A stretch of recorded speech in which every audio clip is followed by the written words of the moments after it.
స్వేచ్ఛ, సమానత్వం, ప్రజాస్వామ్యం అనే విలువల పునాది మీద ఏర్పడిన అమెరికా తన 250వ స్వాతంత్ర దినోత్సవ వేడుకలు జరుపుకుంటోంది. ఫ్రెంచ్ విప్లవం సహా భారత్ లాంటి అనేక దేశాల స్వాతంత్ర పోరాటాలకు బలమైన ప్రేరణగా నిలిచింది. రెండవ ప్రపంచ యుద్ధం తర్వాత ప్రపంచంలోనే బలమైన శక్తిగా ఎదిగిన అదే అమెరికా ఇప్పుడు స్వప్రయోజనాలే పరమావధిగా ప్రపంచ దేశాల అంతర్గత వ్యవహారాల్లో జోక్యం చేసుకుంటోంది. తన ఆర్థిక, సైనిక, సాంకేతిక ఆధిపత్యం చేసుకొని ప్రజాస్వామ్యం, మానవ హక్కుల పరిరక్షణ పేరుతో ఇతర దేశాలపై పెత్తనం చేస్తోన్న అగ్రరాజ్యం ఒక ప్రభావం కోల్పోనుందా? Watch the story.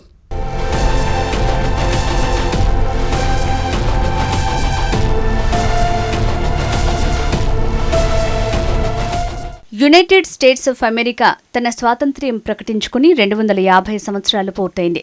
బ్రిటన్ పెత్తనంపై పోరాటం చేసి విజయం సాధించడం ద్వారా 1776 జూలై 4న 13 కాలనీలు స్వాతంత్ర్యం తెచ్చుకున్నాయి.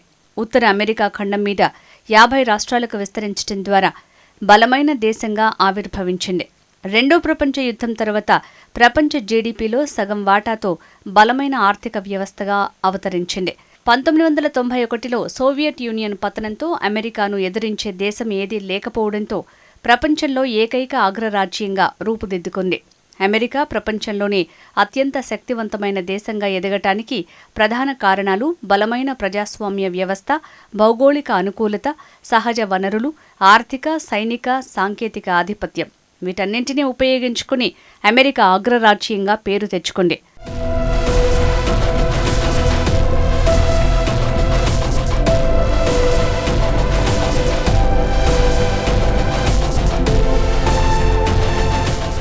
బ్రిటన్ ఒకప్పుడు రవి అస్తమించని సామ్రాజ్యంతో ప్రపంచాన్ని దాదాపు 100 ఏళ్ల పాటు పాలించింది.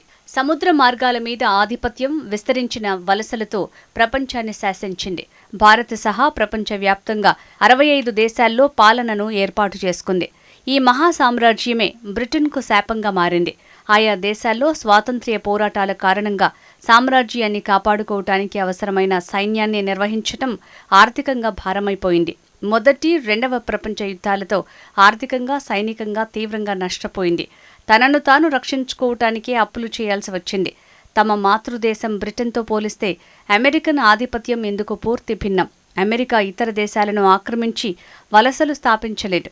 ఆధునిక నౌక, వైమానిక, సైనిక బలగాలతో పాటుగా సాంకేతిక రంగంలో ఆధిపత్యం, తన డాలర్ ద్వారా ప్రపంచ ఆర్థిక వ్యవస్థపై గుత్తాధిపత్యం పెంచుకుంది. భూగోళం మీద అమెరికా ఆధిపత్యానికి కారణాలను విశ్లేషించి చూస్తే అనేక ఆశ్చర్యకర విషయాలు కనిపిస్తాయి. మొదటి, 2 ప్రపంచ యుద్ధాల సమయంలో మిత్రదేశాలకు ఆయుధాలు, ఆహారం సరఫరా చేయటం ద్వారా అమెరికా ఆర్థికంగా బాగా బలపడింది.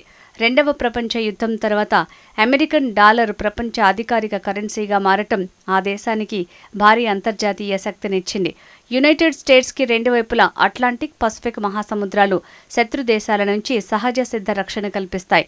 ప్రపంచవ్యాప్తంగా తన బలగాలను మోహరించగల అత్యంత ఆధునిక, శక్తివంతమైన సైన్యం అమెరికా సొంతం. ప్రపంచవ్యాప్తంగా 750కి పైగా సైనిక స్థావరాలతో యుఎస్ఏ ఏ ప్రాంతంలోని శత్రువునైనా నిలువరించగలుగుతుంది. ఆ దేశాలు అమెరికా మీద నేరుగా దాడి చేయాలంటే కష్టం. అదే సమయంలో అమెరికా నాటో లాంటి కూటములతో సైనిక పరంగా పెత్తనం చేస్తోంది.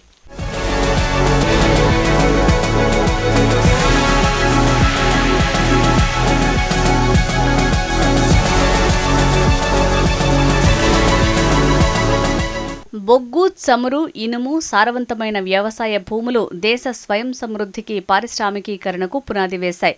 స్వేచ్ఛా మార్కెట్ విధానం, ఆవిష్కరణలను ప్రోత్సహించటం, వ్యాపార అనుకూల చట్టాలు ఆర్థిక వ్యవస్థను వేగంగా పెంచాయి. ప్రపంచ నలుమూలల నుంచి వచ్చిన ప్రతిభావంతులు, శాస్త్రవేత్తలు అమెరికా సాంకేతిక ఎదుగుదలకు కారణమయ్యారు. ప్రపంచ జీడీపీలో అత్యధిక వాటా కలిగిన అమెరికా ఐక్యరాజ్య సమితి, అంతర్జాతీయ ద్రవ్యనిధి, ప్రపంచ బ్యాంకు వంటి సంస్థల్లో ఎక్కువ నిధులు సమకూర్చటం ద్వారా అమెరికా తన విధానాలను మిగతా ప్రపంచంపై అమలు చేయగలుగుతోంది. గ్లోబల్ టెక్నాలజీ, వినోద రంగం, అంతరిక్ష పరిశోధనలు, ఆధునిక ఆయుధ సంపత్తి అమెరికాను ప్రపంచ లీడర్గా నిలబెట్టాయి. ప్రపంచంలో తమ ప్రత్యర్థులుగా భావించే రష్యా, చైనా లాంటి దేశాల విస్తరణను అడ్డుకోవడానికి మిత్ర దేశాలకు రక్షణ కల్పిస్తూ తన పట్టును నిలుపుకుంటోంది. ప్రపంచ పెద్దన్నగా ఎదిగిన అమెరికా ఇప్పుడు తన ఆర్థిక, సైనిక, సాంకేతిక ఆధిపత్యం, ప్రపంచ భద్రతా బాధ్యతలను నెపంగా చూపి ఇతర దేశాలపై పెత్తనం చెలాయిస్తోంది. తన స్వప్రయోజనాలను కాపాడుకోవటానికి ప్రజాస్వామ్యం, మానవ హక్కుల పరిరక్షణ పేరుతో అంతర్జాతీయ వ్యవహారాల్లో జోక్యం చేసుకుంటోంది. తమకు నచ్చని ప్రభుత్వాలను కూలదొయ్యటం లేదా ప్రాంతీయ వివాదాలను ప్రేరేపించటం వంటి చర్యలకు పాల్పడుతోంది. ఆధిపత్యాన్ని నిలుపుకునే క్రమంలో అమెరికా అవలంబిస్తున్న యుద్ధ విధానాల వల్ల ప్రపంచవ్యాప్తంగా అశాంతి నెలకొంది.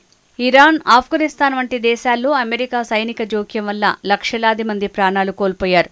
సాంకేతికత, ఆవిష్కరణల విషయంలోనూ అమెరికా తన గుత్తాధిపత్యాన్ని ప్రదర్శిస్తూ ఇతర దేశాల అభివృద్ధిని అణచివేయటానికి ప్రయత్నిస్తోందని ఆరోపణలు ఉన్నాయి.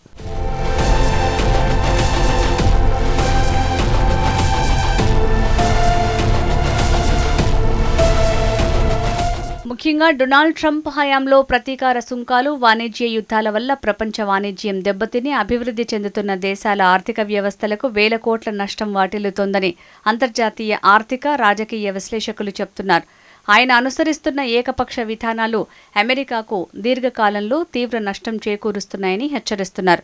అమెరికా వాణిజ్య విధానాలు, అంతర్జాతీయ ఒప్పందాల రద్దు, ఏకపక్ష ఆంక్షలు ఆర్థిక స్థిరత్వాన్ని, ప్రపంచవ్యాప్తంగా ఆ దేశానికి గల విశ్వసనీయతను దెబ్బతీస్తున్నాయి. ట్రంప్, చైనా, ఐరోపా దేశాలు చివరికి భారత్ వంటి మిత్రదేశాలపై కూడా భారీగా దిగుమతి సుంకాలు విధిస్తున్నారు. దీనివల్ల అమెరికా దిగుమతిదారులు చెల్లించే పన్నుభారం పెరిగి చివరికి అమెరికా సామాన్య ప్రజలపైనే వస్తువుల ధరల రూపంలో పడుతోంది.